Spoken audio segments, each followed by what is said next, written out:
Hey, what's up guys, welcome back to another video, and today we're going to be doing the top 5 worst maps in Rainbow Six Siege, and this is up to Year 7 Season 2, which is called Vector Clear. So yeah, this will include the new map Emerald Plains as well, because it's been a whole season since it's been out. So yeah, let's not waste any time and let's get right into this video. So firstly at number 5 we have Favela. This is one of the worst maps in the game, and this was even worse. Before rework it was even worse. Favela is still quite bad. It's one of the worst maps in the game. There's just so many little like corridors and 90 hallways and just little small rooms. Amount of like stuff you can just hide on, and it's just like ridiculous. Like there's no flow to the map. It's basically just two like buildings sandwiched together, and it's awful. There's no flow. Like it's impossible to attack. It's probably one of the easiest maps in the game to defend if you just play all shotgun, capcan traps, and sit in the corner.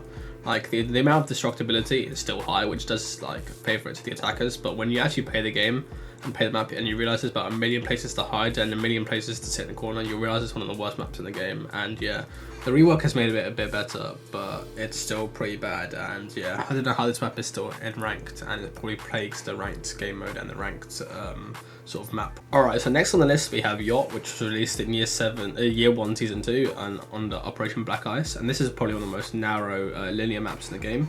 There's barely any destructibility from vertical or even lateral, and yeah, it's just not a good map. Like the bottom floor bomb site I don't think is that bad. It's actually quite fun to play. I remember when it was in ranked like 5 years ago, it was actually pretty fun to play. But apart from that, it's just like the map, there's just 3 basically floors, and it's just a massive line.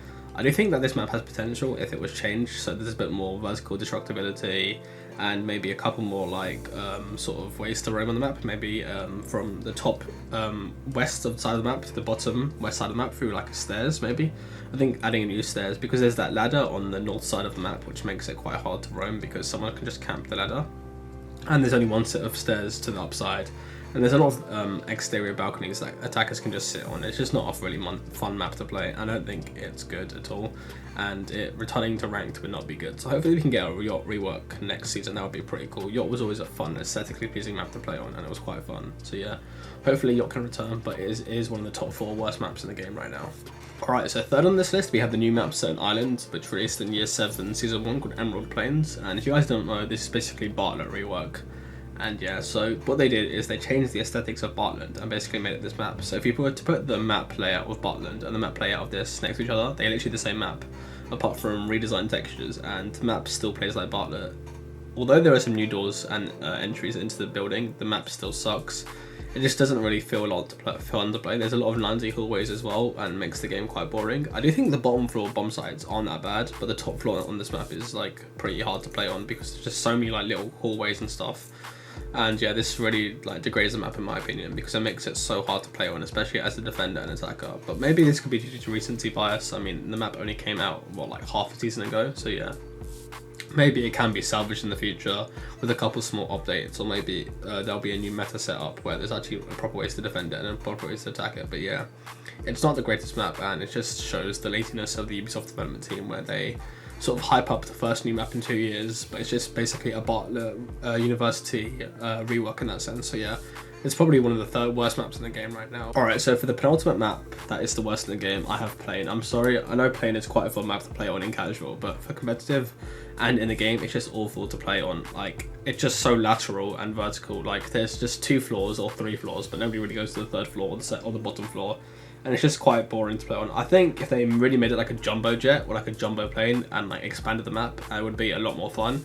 I do like how the glasses can be shot through glass, so glass is quite like good on this map, so that's a plus in my opinion. But yeah, it's just not a fun map to play on, especially. It's only good if you're doing like run out pistol one taps from defenders onto the stairs, onto people spawning in the back behind like the sort of fire like engines and fire cars and stuff like that. But yeah, the map isn't fun. There's no verticality at all, apparently. I mean, there's no verticality at all on the map, and it's just not fun. Maybe when secure area and hostage were in ranks back in the day, that this map was fun, but it's not fun anymore. It's a relic of what it used to be, and with every new operator, the map just becomes worse and worse, because it just sort of limits the way you can play it, because you can just have a Monty sit in the hallway and then people just can't get past, and it's just not a fun map.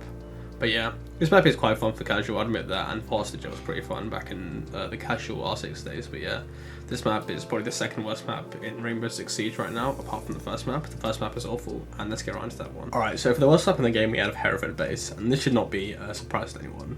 I think the map's been reworked like once or twice, and the map is still awful. They somehow made a map with 4 floors and about 3 stairs, even worse than it is now, and the map sucks. It's awful. I did think the top floor bomb site was quite fun to defend. There was a little like exterior stairway which had a lot of good fights, and there was the balcony on the sort of southwest, which was quite fun. But apart from that, they ruined every floor of the map. Like, there were certain floors and buildings that I would play about 10 times in ranked, and I would not know how to play in because I'd been in there about once, because half the map is not played. It's too big a map for Rainbow Six Siege. And the bottom floor, I think the bottom floor, like the pre-reworked Hereford, so the first Hereford base, the bottom floor bomb site was actually quite fun to play on.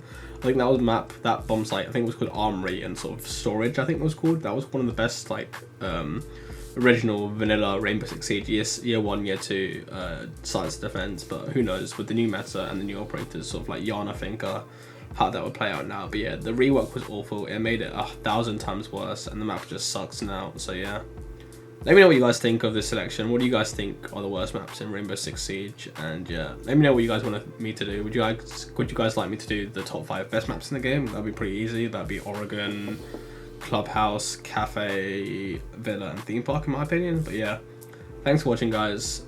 Make sure to leave a like and subscribe. And this is Arktes. See you guys later. Thanks for the video, guys.